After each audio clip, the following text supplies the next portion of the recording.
Well, hello and welcome to Her Theology. My name is Cass and I am so glad you're with me today.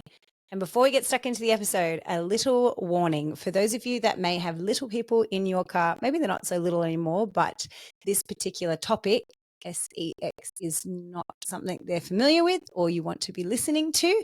I would suggest you hit pause on this episode and listen to this another time when they are not tuning in. Potentially the next 4 episodes, you should do that as well. So that's my warning to you. Now, for those of you that have paused, hopefully, I'm going to just go straight into the episode.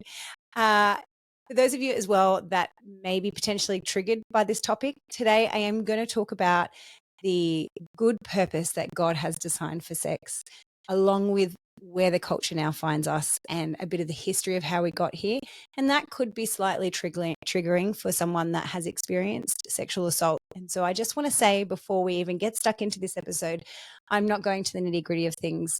I don't think there's anything too triggering, but however, I want to acknowledge that you never know what triggers you. And so I want to encourage you as a sister in Christ that if you find yourself in that position, please find help.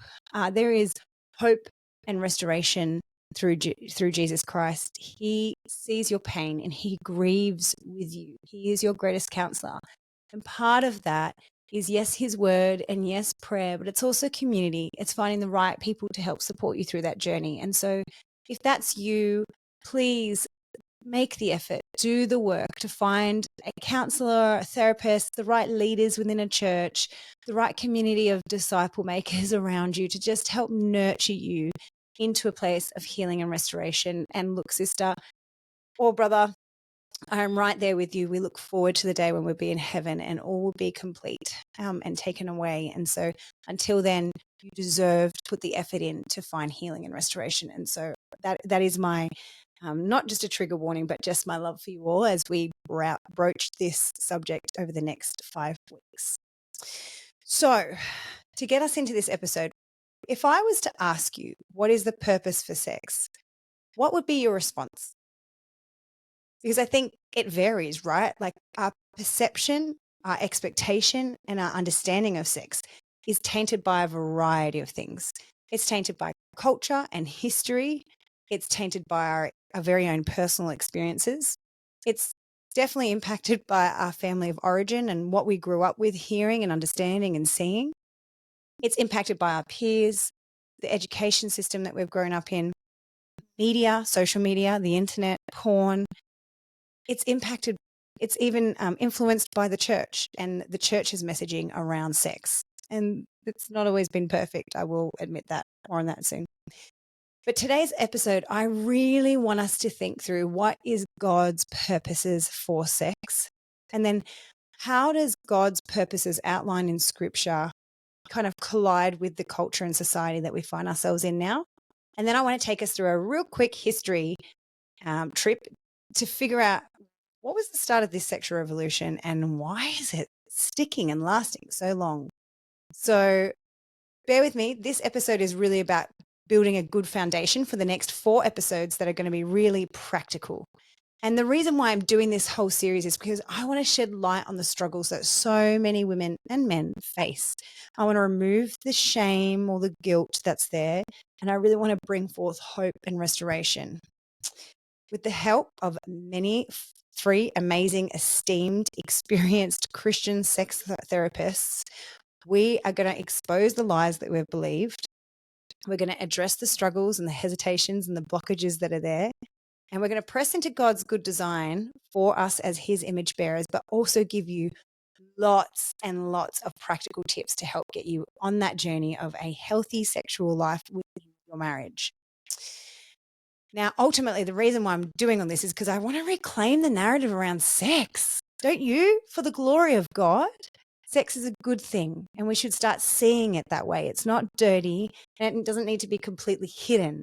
And if we can see marriages restored in a healthy way, thriving with one sex being part of that, with one aspect being sex, I should say, then this is one powerful way we can see the church transformed and really pointing the world to what Jesus has done for his bride, his people, and the eternal and glorious hope we all have. So that's the reason for this episode.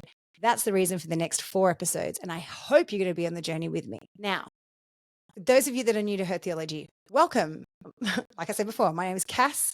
Head to hertheology.com. That's the website for Her Theology, and you'll be able to find out all about the vision and mission for Her Theology. You can sign up to become an insider, and so you will get very irregular emails. In fact, not a single email has been sent out yet.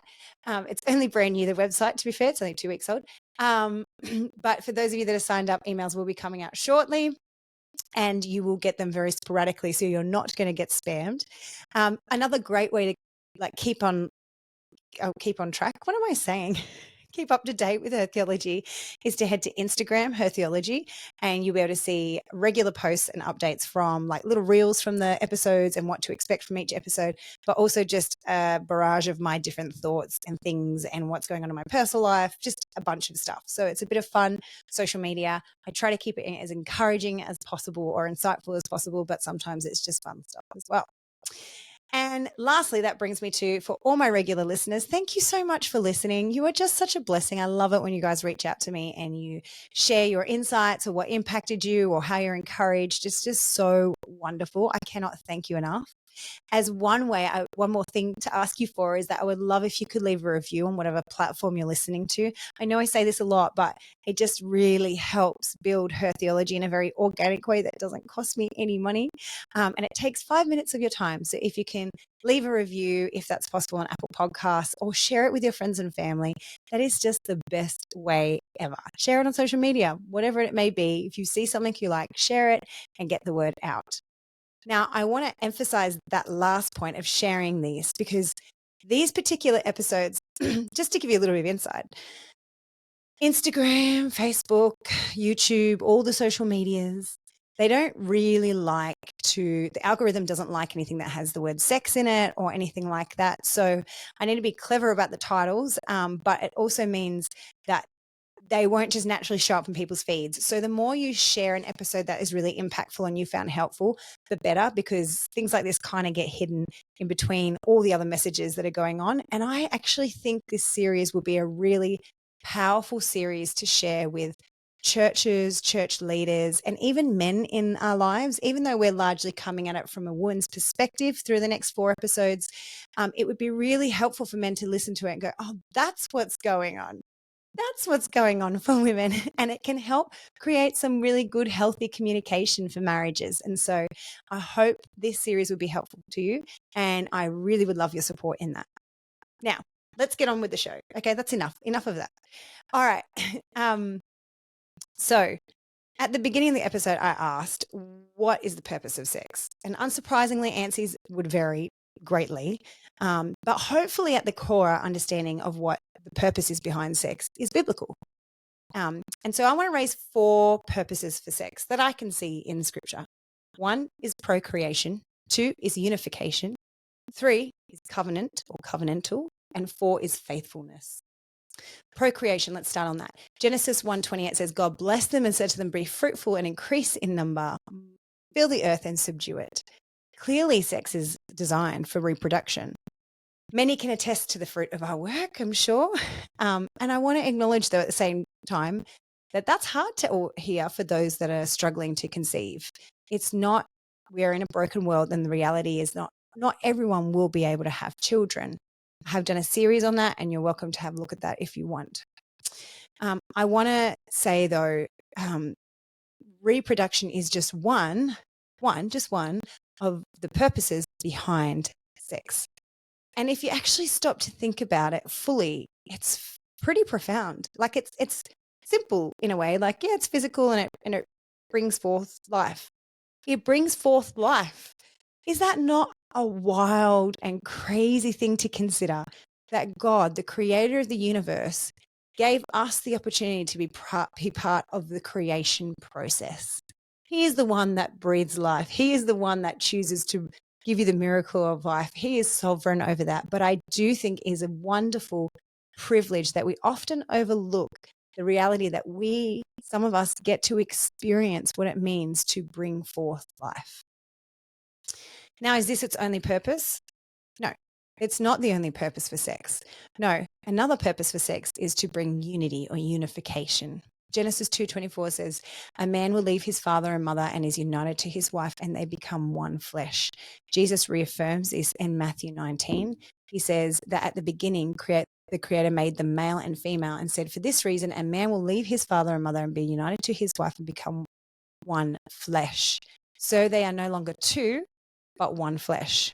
He's repeating it. That's important for us to understand. Therefore, what God has joined, let no man separate. Sex is not merely physical. It is deeply intimate, emotionally and spiritually, uniting two people. For whatever reason, God designed it to be this way. And what I really love is that science backs this. Scientific research affirms that sex is more than just a physical act. The female brain has more oxytocin receptors, while the male brain has more vasopressin. I'm always worried I say medical things wrong. Vasopressin receptors, both hormones that create emotional attachment. So even with one sexual act, a bond is formed. You'll hear more of this throughout the episodes. But what I do love, and I promise you will hear a lot more about that and how that works, and how we can build to fix that over time. You'll hear. But what I love about that point is that Scripture has been telling us for centuries that something significant unifies and happens within us when we have sex. And science is finally catching up. I'm actually kind of over the world just being so slow to catch up to the truth. But here it is once again. And the third point, okay, so sex is for procreation, for unification, and also for covenants. God designed sex to be within a covenant. In Malachi 2, we read this chapter is really rich of this imagery and this conversation God is having, rebuking Israel and its priests for leading its wife, the wife of its youth, away into false idolatry. He refers to their lack of leadership and godly authority and godly worship as to that of adultery, of being unfaithful, of having broken the covenant that they made. It's not uncommon to read this sort of imagery all throughout Scripture. We read it all throughout the minor and major prophets, in Isaiah, Jeremiah, Hosea. And why? It's because God is really pointing to his people, constantly reminding them that I made a covenant, you broke it. I made a covenant with you guys. I haven't changed. You broke it. You have been unfaithful, but I remain faithful. And it may not always be the way we know or understand faithfulness to look like, but God has always remained faithful to his people. And God does this because he's pointing us to the ultimate everlasting covenant that cannot be broken. And that was fulfilled through the work of Jesus Christ, through his death and resurrection. This is the thing. Sex was created to be within a covenant, and the covenant is to point us to something greater. Jesus purchased his bride, the church, so that we may finally fulfill our side of this covenant, right? That we would be made holy and we would worship God freely with all our hearts, mind, soul, and strength. And that one day we would be with him at the wedding banquet feast in heaven. That is an incredible, unbelievable way that marriage points us to the gospel.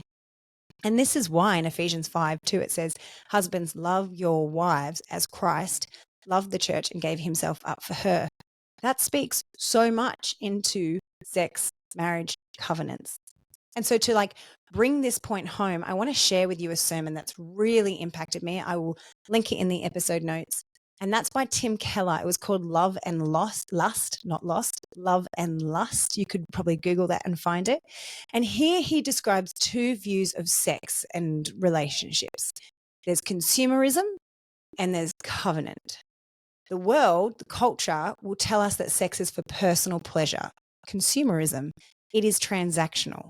It's designed to satisfy our needs, whether for intimacy, power, self-worth, whatever the motivation may be. And then as a Christian, biblical sex is to be done within a covenant. It is a consummation of a covenant. And within marriage, it becomes a sacrament, an outward sign of an invisible reality. Don't forget that. Sex becomes a sacrament, an outward sign of an invisible reality. It mirrors God's faithfulness and unchanging love. To further explain this, I'm going to actually directly quote Keller just because I think this helps shed light on it a little bit more. When you use sex inside a covenant, it becomes a vehicle for engaging the whole person in an act of self-giving and commitment.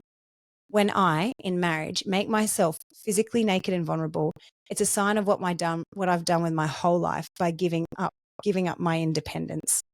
By making this promise, sex is supposed to be a sign of what you've done with your whole life. And that's the reason why sex outside of marriage, according to the Bible, lacks integrity.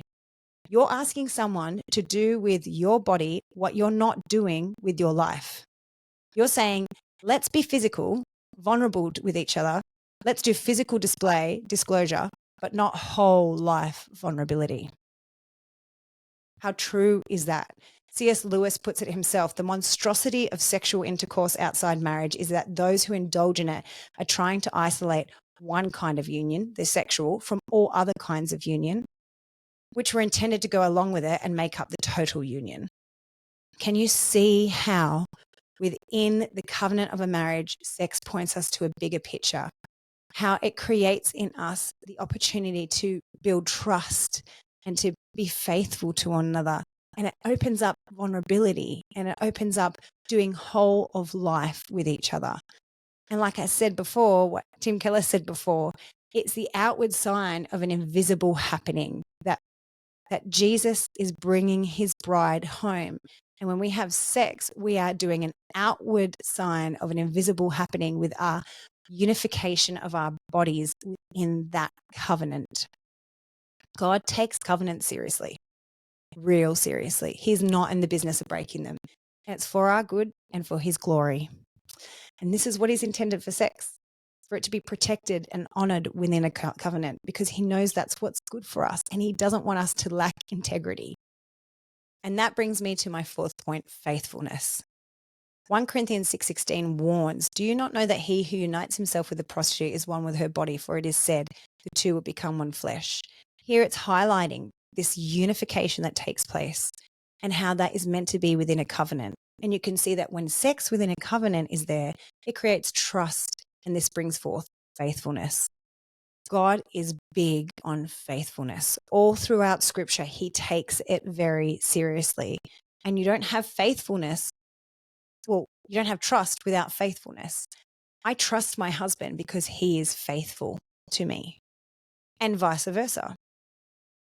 You can't have faithfulness if you don't know what you're buying into, right? There needs to be a commitment from one another, and commitment brings forth faithfulness. It's crazy just how it all works together and how God was so thorough in showing Israel right from the beginning what faithfulness looks like, what marriage should be, and what covenants are. And so thinking through all these things, that we are to be faithful. I think of 2 Timothy 2, where it says, he remains faithful even though we are faithless. So even when we are unfaithful, he remains faithful because that's who he is. He can't change who he is. And so I think of faithfulness in light of today. I think of unification in light of today. I think of covenants, and I also think of procreation in light of today. How, like, in all seriousness, how do we get so far away from God's good designs when we look at today's culture? And you might go, it's not that bad. Well, let me just quickly highlight those 4 points in light of what the world says. So for procreation, the world says that sex is just physical. And we know it's not. I mean, I gave you scientific evidence for that before, but we know it's far more than physical. If it was just physical, it would be recreational. And if it's recreational, then there wouldn't be such thing as sexual assault. We know the devastating effects when someone is a victim of sexual assault. It is not just physical. Sex speaks into our hearts, our minds, our soul, and it changes us. 2, unification or unify. The brokenness of hookup culture is so evident. When the world starts to say there's no unity, there's no bonding, there's none of this other things that go on, it's purely just physical, you have this brokenness of women believing that it is truly empowering to sleep with as many men as possible.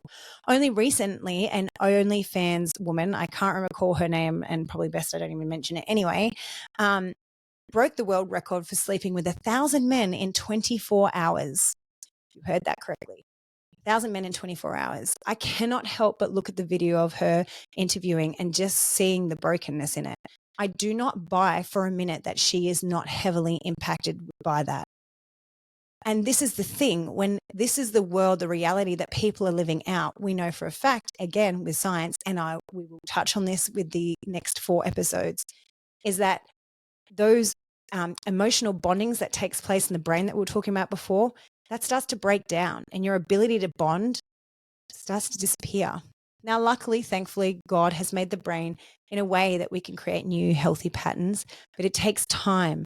And again, science, the fact that this unification that takes place, if we don't believe in it, there will be long-term ramifications for us physically, emotionally, and spiritually. 3, covenant. This is the thing. When sex no longer needs to be within the confines of marriage and a covenantal marriage, then all of a sudden, men are off the hook, right? And this is the thing. This is the thing. Feminism wants women to sleep around and be empowered. I mean, not all feminists think that, but saying worldly sense. Feminism has fed us this lie that it's okay. It's just physical, sleep around, do whatever you want to do. And then men are like, okay, sweet, let's do it. I'm off the hook. I don't have to commit to anyone. I don't have to serve, love, protect, lay down my life for these women anymore because, they just want that and I just want that. And we're on a mutual grounds here. Like there's no loyalty anymore. There's no faithfulness. And what does that do to the younger generations? I am so sick of women and men complaining about toxic masculinity. You created it. You created it when you stripped relationships, marriages, and family units and sex away from the way that God designed it. There is a reason why we find ourselves where we are right now. Think about the young boys that are just seeing this. They're either emasculated or they're just seeing toxic masculinity. Either way, it's both gross and not how God intended it. And then 4th is faithfulness. Faithfulness has become so blurred. It almost seems like a taboo, weird, prudish thing to expect from someone. I cannot tell you how many of my friends I speak to about porn and they're like, oh yeah, my husband watches porn. Yeah, not okay. Not good. That's actually being unfaithful. But porn is so heavily entrenched in our world. It is everywhere. I mean, you walk down the shops and it is in your face, half-naked woman. And yet we're just slowly desensitized. Matthew 5, Jesus actually warns men and says, if you look at a woman with lust, you have committed adultery in your heart. His standard is so high on faithfulness and within that covenantal marriage, or just in general being faithful and honoring women. This is the thing. The society we live in has desensitized us greatly. You can see it in our fashion trends, the lack of modesty. Eventually I'll do an episode on that when I get to it. You just see it in the way that girls are raised, manipulating and using their attraction and their feminine prowess to try and get their ways. You see it in so many different ways. And then ultimately all of this desensitization leads to a rabbit hole where people just go further and further, and all of a sudden unfaithfulness, adultery is just rising and rising and rising. In the space of the last 5 years, I have had 4 or 5 friends end relationships due to unfaithfulness. It is so not uncommon now. It is heartbreaking, absolutely devastating. And with that, divorce rates are higher and broken family units. And then you see the rolling effect of all of this. So how do we even get here? How do we actually get here as a society to get this far, bringing these 4 points and just showing the world's view? Well, this is where I want to give you a really quick history lesson. I say really quick, but yeah, no, I'll be quick. Let me take you down a little trip of memory lane for the last 30, 40, 50 years, whatever. So throughout the ages, it's not new to see sexual revolutions, I guess. They may not be called sexual revolutions, but society changing their views in regards to sex. And so you'll have periods of time throughout civilization where some societies and cultures are a bit more on the prudish side, or more biblical, hopefully would be the right way to say it. But different cultures have different standards and expectations around sex. And then it kind of goes up and down, and you'll see these different waves throughout history, in both ancient and modern history.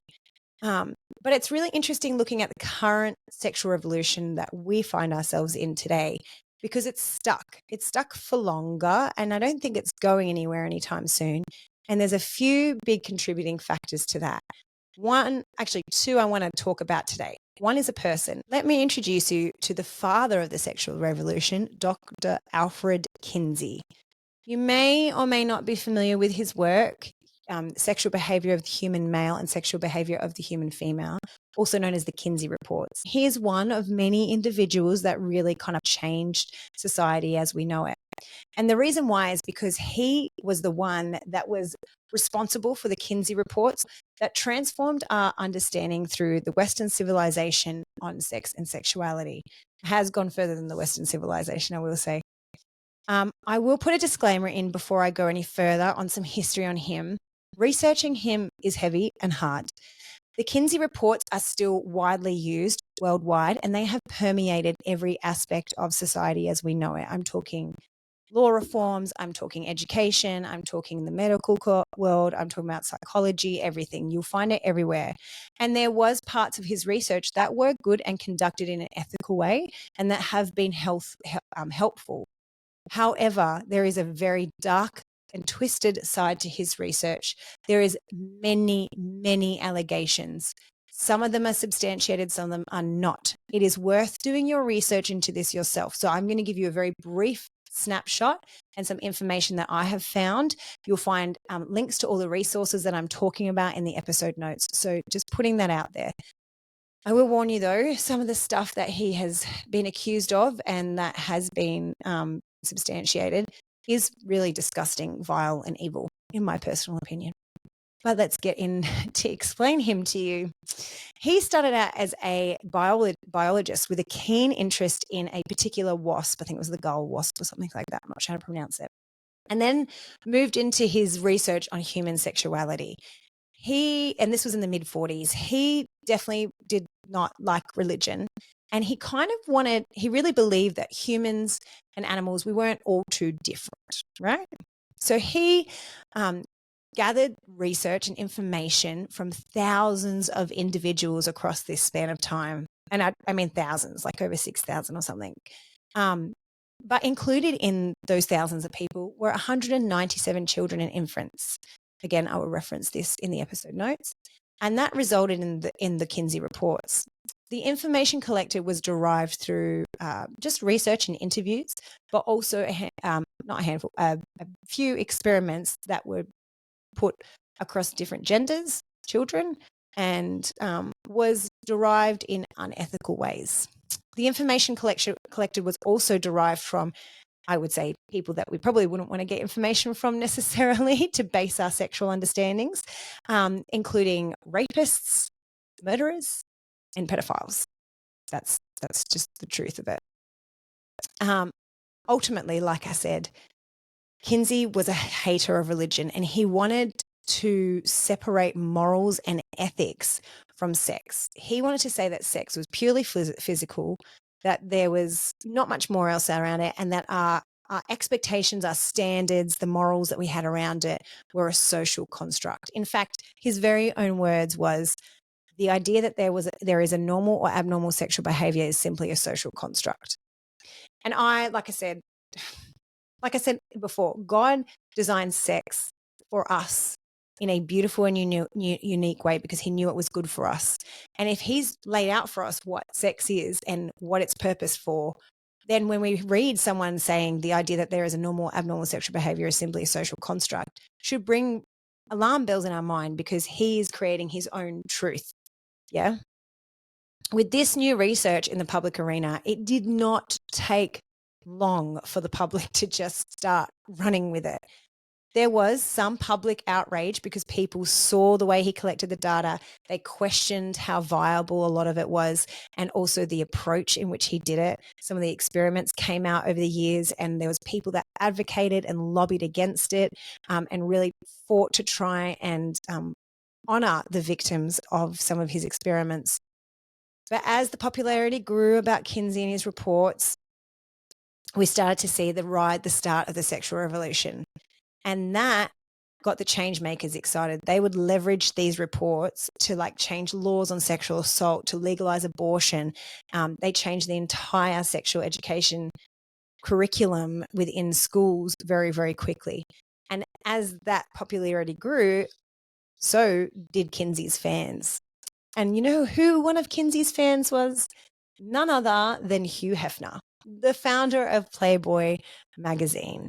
He supported and adored the work of Kinsey. In fact, he was sometimes called Kinsey's unofficial publicist.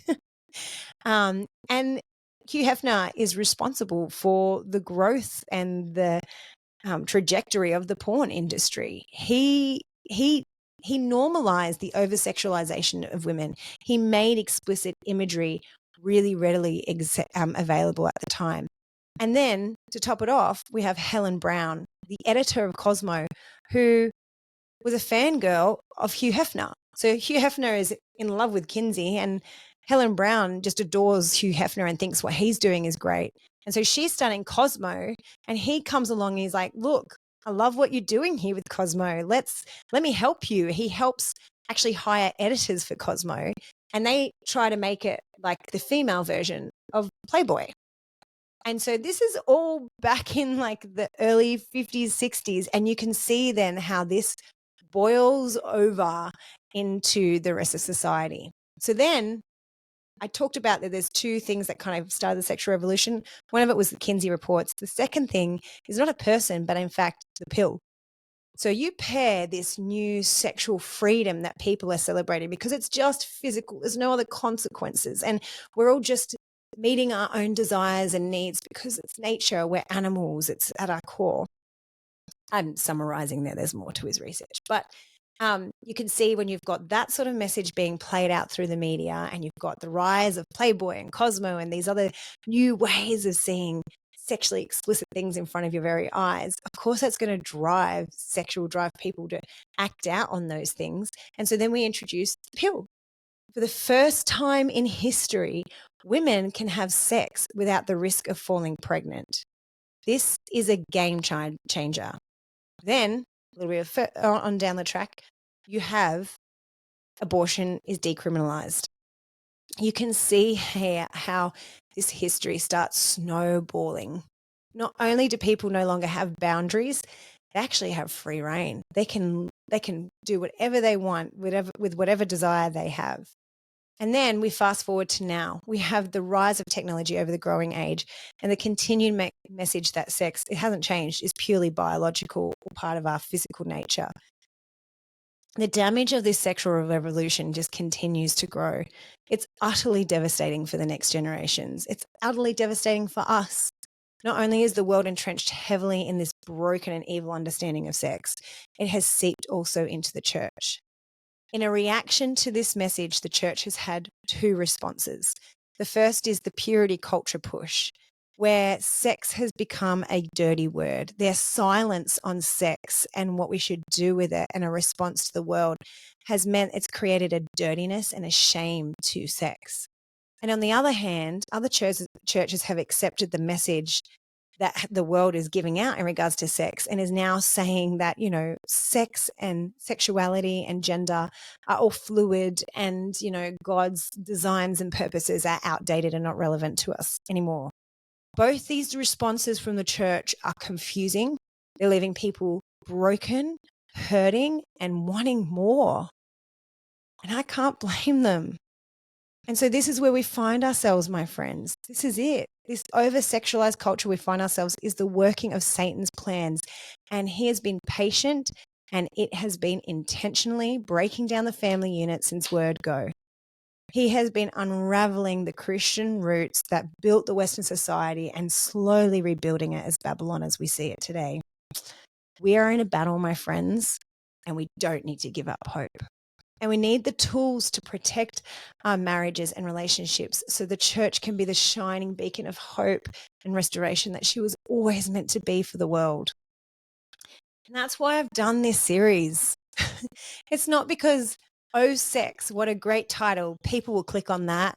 No, if anything, probably in the church, it would work opposite that to me. But I want to address sex across all the different seasons of life because we should desire and work hard to have healthy sexual relationships within covenant marriages so that we have healthy family units working together to shine the glory of Christ and his bride within the church for the whole world to see. This is how we redeem this. This is how we change the world for the glory of God.